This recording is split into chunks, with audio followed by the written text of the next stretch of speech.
Welcome to the Health Wealth Podcast and Radio Show with Forbes author and contributor Dr. Josh Luke, America's Healthcare Affordability Authority. Visit drjoshluke.com for information on speaking appearances and other resources. So Dave, I want to talk a little bit about direct primary care, DPC. When I started researching health wealth, I'd never really heard of it referred to as DPC. I'd worked with some clinics who were doing this kind of direct to employer model, but it's actually more than just direct to employer. It's a carve out of sorts. So tell us about DPC and tell us why it's such a great solution for most businesses. Yeah. Well, I mean, if you take a step back, we have really badly undermined primary care, where it's become, I just call it milk in the back of the store. It's there to get you to high margin stuff. Some of the docs call it hamster wheel, primary care in this country. When you have proper primary care, like direct primary care, you can actually, 92% of the issues that people come into the healthcare system for can be addressed in a proper primary care setting. Most of us don't experience that. The DPC and the good sort of on-site, near-site clinic providers can do that. So they address this issue where some of these things just take some time to uncover. I was talking to this one DPC doc, asking what it was like before versus after. He said, before I was using 40% of my medical training. When I was with a patient and I was talking to them, I knew if I asked this question, it would lead to this and this conversation and questions, and my so-called productivity target would go out the window. And he said I was getting to the point where I felt like it was not ethical and I was going to leave medicine, or I found direct primary care. And I can practice medicine the way I was trained. And I said, well, what it was like now? And he said, well, I had this lady in recently who was complaining of migraine. The old system, to get people in and out quickly, you can prescribe, you can refer, you can order a test. I mean, these are common things to get people in and out. He said, she's complaining of migraine, so I would just order a scan. Like, really unlikely she had a tumor, but I could get her out. And my, management would be happy. Today, I have a chance to actually talk with her. And he's like, what's going on? Is there, job change, marital difficulties, financial, whatever it might be? And she said, well, my mother-in-law moved in recently, and come to think of it, that's kind of stressful. And he said, well, okay, look, let's do this. Set some boundaries, talk to your husband, et cetera. Let's see how it is after a week or two. If you still have these problems, we can order that scan. Sure. But let's give that a shot. And so she did that. I think 10 days later, she emailed him. She didn't have to take a half a day off of work, go into some waiting room with a bunch of sick people. And what you find is that primary care clinics are filled with people who don't need to be there, who could get addressed electronically, keeping the people who do need to get in there more timely. Sometimes it takes, I think on average in the U.S., 3 weeks to get in a primary care appointment. It's all backwards. And so they address that by being able to, have them really be that foundation layer. Some people call them the quarterback or ship captain or whatever.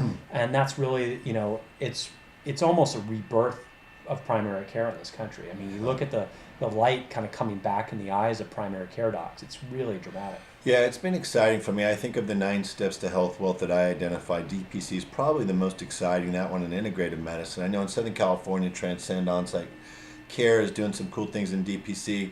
And for those of you who are still kind of scratching your head at DPC, there's 2 things I think that I like to share with people that make it help them understand. In life insurance and car insurance, they're only talking about catastrophic insurance. In healthcare, we cover everything, and Dave just did a really good job of explaining how that's where a lot of the spend is going unnecessarily, because we go to a place that we shouldn't necessarily have gone to start with. So you carve off a certain percentage of what you might have spent with your insurer or carrier the year before. You go right to a primary care clinic across the parking lot, sometimes in your same building. And if you have 500 employees or more on site, put the clinic there on site. Have them give you a 24/7 nurse practitioner or doctor on the phone available as well. Now your money's being much better spent. So DPC has so many possibilities, and each time you do DPC, it looks unique.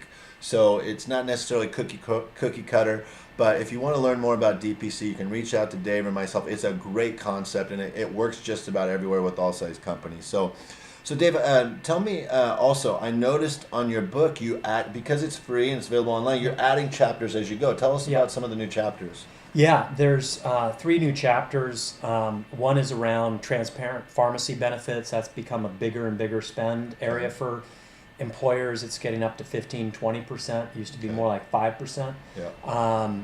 There's one on the ERISA fiduciary risk. So this is something that employers are certainly familiar with on the retirement benefit side. You know, if you put your employees' retirement income into Uncle Bubba's investment fund that high fees, terrible returns, and there's kickbacks to the broker, you'd get your butt sued because of this fiduciary duty. Yeah. Well, frankly, a lot of our benefits are sort of the equivalent of Uncle Bubba's, plan. And so that there's a real rising concern there for employers. And then the other issue we talked about was the opioid crisis. I really drilled into that. Unfortunately, the crisis is being greatly oversimplified. And if you don't understand the problem, the solutions are not going to be real solutions. We're just kind of squeezing the metaphorical water balloon. I found that there's 12 major drivers of the opioid crisis. 11 of the 12 major drivers, the key enabler is employers because of what they're doing, first and second order effects. Every addict needs an enabler. If you think about the opioid crisis, almost all the people are affected are working age or their dependents, and we're paying for that. And that's really unfortunate. And I was just talking to some folks in Pennsylvania, really in the heart of this problem, and they said it's a really common progression where somebody is employed, maybe they have a bad back or some workplace injury, they get a non-evidence-based approach, they get addicted, they have problems, they lose their job, they end up on Medicaid.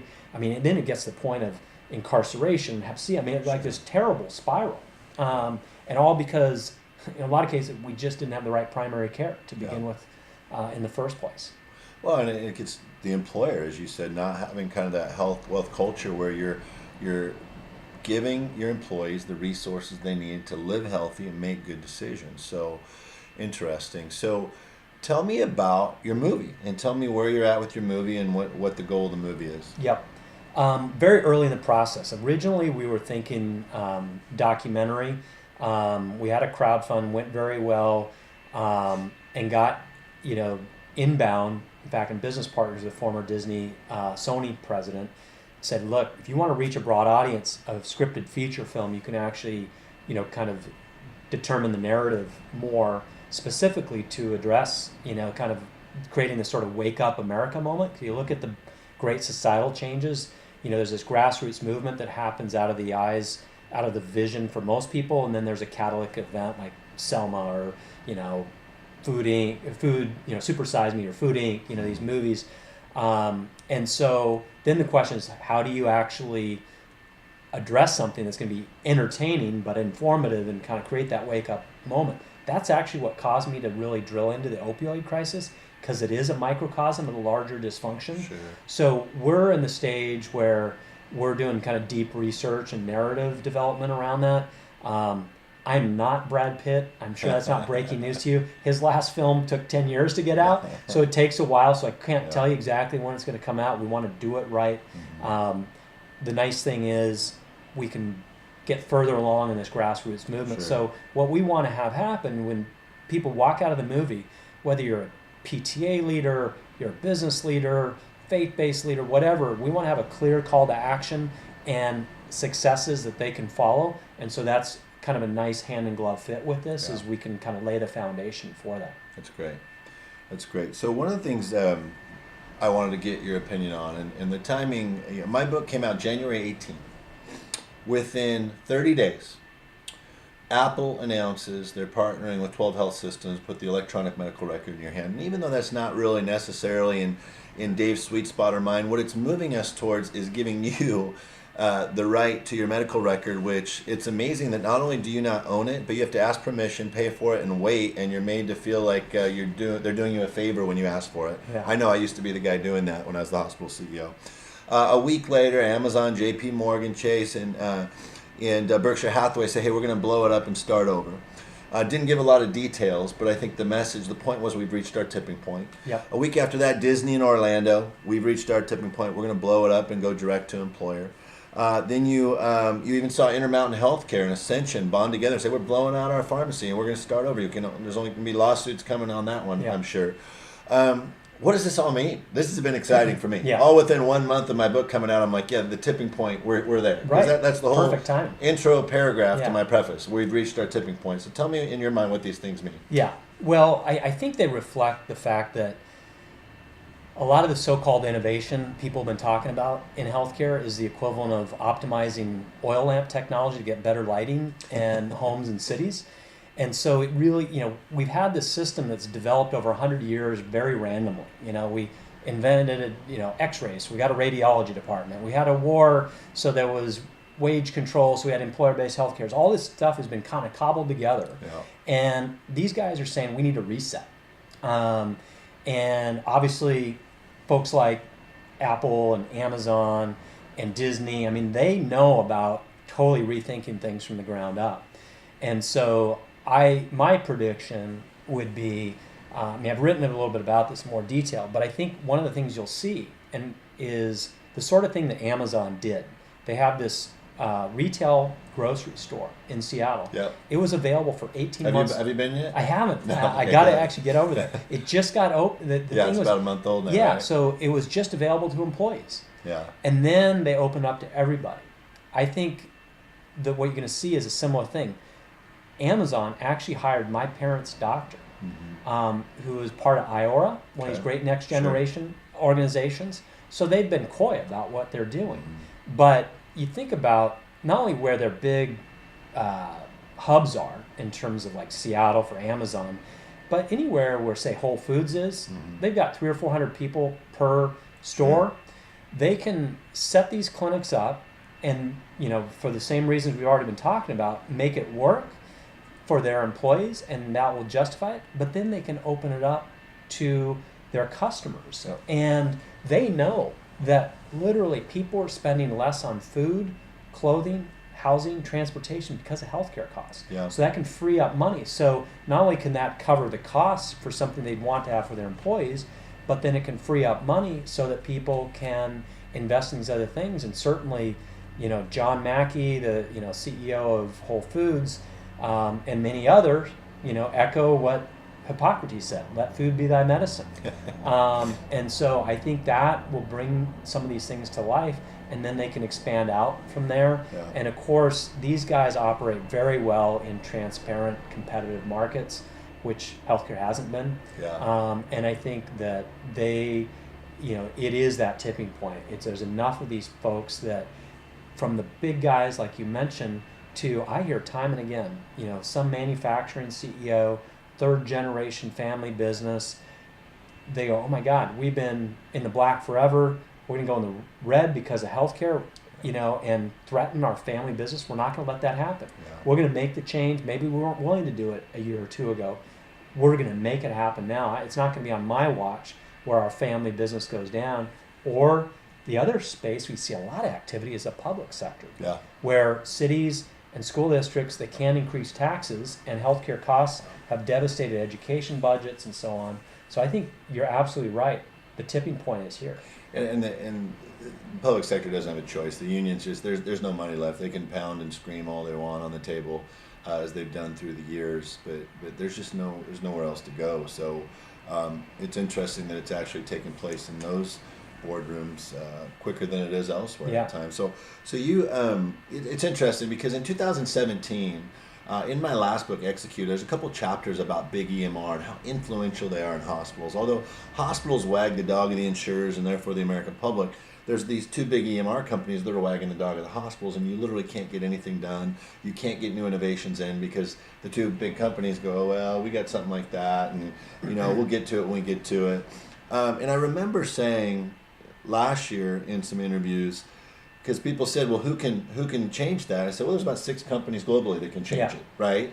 And they're trying, and they're going to get there, whether it's Google, whether it's Microsoft, whether it's Apple, and Disney wasn't even on that list at the time, but Amazon certainly was, where they can put that technology in your hand, empower us as an engaged healthcare consumer to say, doggone it, give me my EMR. And I'm so excited to see that just a few months later, those things are happening, because those 2 or 3 big EMR companies are a blip on the radar compared to those 6 global juggernauts. And so I'm looking forward to what Google, or now Alphabet, Yeah. and Microsoft and others have, the announcements they have, because they're coming. Everybody's going this direction. It's very exciting for guys like Dave and I. Dave, I want to kind of go off script and talk about kind of your earlier career when you were in the investment side, because I left being a CEO and being a VP in the health systems in about 2012-13, and I've been pretty provocative by choice in saying, hey, we need innovation, but nobody's buying innovation. And I just covered one of the reasons why, because big EMR controls hospitals. So they don't want your new technology or my new technology or anybody else's. They want that dollar going to them, number one. Number two, and I do a lot of these research calls for a lot of the investment firms, and I'm sure you've done these or have been on either side of them through the years, where I always start by saying, whomever's trying to tell you that they're going to experience explosive growth in the healthcare sector as a result of value-based care is wrong. Because the whole point of value-based care and the Affordable Care was to take money out of the system, right? Yeah. And not just allow the same level of care, but they actually required us to improve the care, which the jury's out on whether that's happened. But in the last couple of months, I've seen some statements from Silicon Valley, and I'm kind of like, hey, you could have just asked Dave or I, we could have told you this. But they're saying, gosh, we're a little surprised at how slow our return on investment is coming. There hasn't been a whole lot of IPOs in some of these health innovation sectors, because while the ideas are great, it reminds me of the dot-com boom, ideas don't bring in revenue. So tell me your thoughts on healthcare innovation. Is it a slippery slope and a dangerous place to go right now for technologies? Because start by identifying the buyer. Who's the buyer? Because it's not the hospital. And that's been my point all along. Yeah. Well, I mean, I think that, first of all, there's never been a great health IT company to ever come out of Silicon Valley. That in itself tells you something. Now, part of that's a statement on the healthcare industry, but that's part of it is Silicon Valley can be very disconnected from reality. Sure. Yeah. And a lot of the types of companies that they like to invest in just aren't a fit for the venture capital model is not a fit for a lot of the innovation that needs to happen. So I think the employer space is one that is greatly overlooked. Mm-hmm. They are responsible for 80% of the industry profits.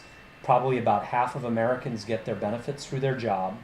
I liken it to the classifieds and the newspaper business, where that was also easy to ignore, but it was responsible for most of the profits of newspapers. And once that changed, then the industry turned around. And the other dynamic that is at play, that where I think people really miss the mark, is, you think about, if you wanted to understand the future of commerce and retail in, say, 1999, 2000, would you have been better off interviewing Sears and Kmart or Amazon?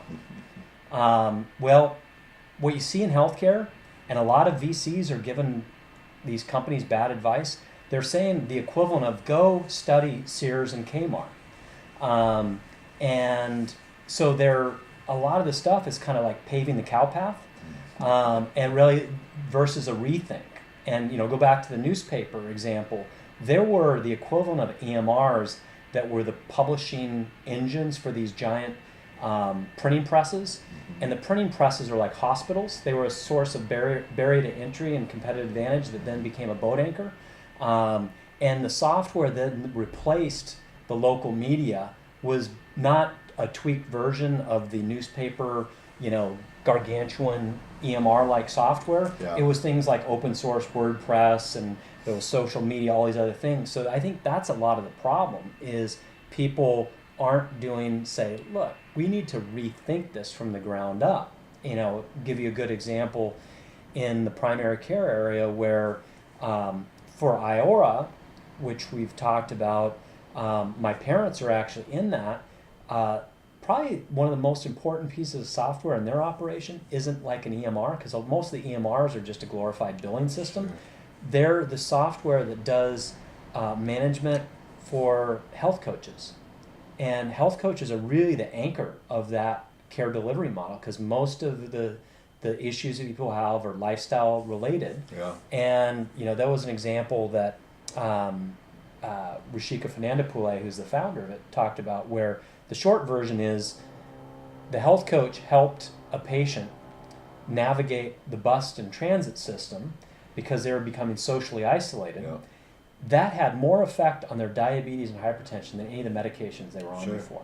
That's similar to readmission prevention, my first book. Yeah. It was the social determinants. Yeah, exactly. Yeah. And so what they did was they got the health coaching process right in an analog, and then they turbocharged with technology. Yeah. A lot of times, the first thing I think I learned as a new consultant, I started my career in Accenture, was don't automate a broken process or don't throw technology on top of a broken process. Healthcare is riddled with throwing technology on top of a broken process versus a reset. Yeah, and I think that's probably a good way to wrap up, where it's clear that Dave and I have that much in common, that we're all about, instead of putting layers on top of a broken process, or what I call a system broken beyond repair, just rethinking the whole process. And that's where Dave and I have come together in establishing this friendship even beyond just our working relationship, because really this is about a movement. It's about a movement that we can create. And Dave and I were talking before we started taping about one of the things that's keeping this tragedy, I really think it's a tragedy, I love to use that word in describing the healthcare affordability issue in America, is that it's largely, the message has largely been driven by brokers. And the more people we can get to understand that this is a crisis outside of just brokers, more from the side I came from, the provider side, the better. We got to get this message into the mainstream. We've got to do it for our children and grandchildren, if not for ourselves. So, Dave, I know you know this, but I like to wrap up with a very difficult question. Whether professional or college, what is your favorite sports team to root for and why? Well, it had to be the Washington Huskies. Okay. That's where I went undergrad and loved them. And I was a college athlete myself, so I had a lot of friendships that are lifelong friendships that I wasn't on the football team, but I had a number of friends who were on the team, and so just got a real affinity for that. Cool. And I just love the energy of college football. You get, real talent, but you still get numbskull 18 to 22-year-olds doing stuff and see these crazy change of Sure. momentum and stuff that makes you want to pull your hair out, but you also makes you celebrate when it goes your way. Yeah. And so I just love that sort of passion. Fun stuff. So see, even though we're Pac-10 rivals, we can still get along and coexist. Pac-12 now. Yeah, Pac-12. There you go. You can tell I'm a Gen Xer. Yeah. I'm saying Pac-10, right? So, hey, thanks for tuning in to the Health Wealth Podcast and Radio Show. And if you want to know more about Dave, go on LinkedIn to Dave Chase's page. He also is very active on Twitter. We have a lot of fun on Twitter, going back and forth at times. Help us carry this message to the American mainstream that healthcare is not only bankrupting businesses, but bankrupting families. And the sooner we can get the message out, we can do this together, the sooner we can fix this problem for our children and grandchildren. So thank you so much, Dave. Thanks for joining us. Yeah, and pleasure. thanks for tuning in to the Health Wealth Podcast and Radio Show. We'll talk to you next time. Thanks for tuning in to this episode of the Health Wealth Podcast and Radio Show with Forbes author and contributor Dr. Josh Luke, America's Healthcare Affordability Authority. Visit drjoshluke.com for information on speaking appearances and other resources.